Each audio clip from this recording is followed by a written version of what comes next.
আচ্ছা ভাবি, যদি কিছু মনে না করেন একটা কথা জিজ্ঞেস করি। কি যে বলেন না ভাই, মনে করার কি আছে, বলেন না কি জানতে চান। মদ আর ভালোবাসা দুটোই নেশা, যদি অতিরিক্ত হয় তখন কি হবে? মদ বেশি খেলে ছেলেরা বমি করবে, আর ভালোবাসা বেশি হলে মেয়েরা বমি করবে।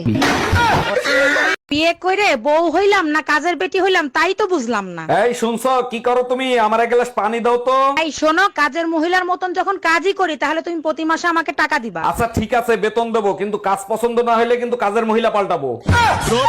আজকের পেপার দেখেছো, এক লোক বউ বিক্রি করে প্রাইভেট কার কিনছে। হ্যাঁ দেখছি, আমার প্রাইভেটের দরকার নাই, আমার কাছে সাইকেলই ঠিক আছে। ওরে আমার সোনা, তুমি আমারে এত ভালোবাসো। তোমাকে বিক্রি করলে সাইকেলের বেশি কিছু আসবে না। তুই কুত্তা, একটা কুত্তা।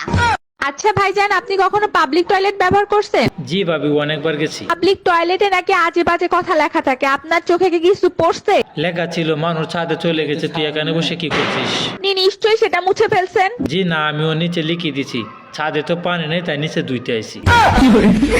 এই ডাক্তারের কাছে গেছিলা, কি বলছে ডাক্তার? হ্যাঁ গেছিলাম, ব্লাড প্রেশার হাই আর প্রচুর রেস্ট নিতে বলছে। ও আচ্ছা, তা কি কি ওষুধ দিছে? শুধু ঘুমের ওষুধ দিচ্ছে, বলছে প্রতিদিন রাতে ঘুমানোর আগে আপনার বউকে একটা করে খাওয়াবেন। আজকে ডাক্তারের গোষ্ঠী উদ্ধার করব।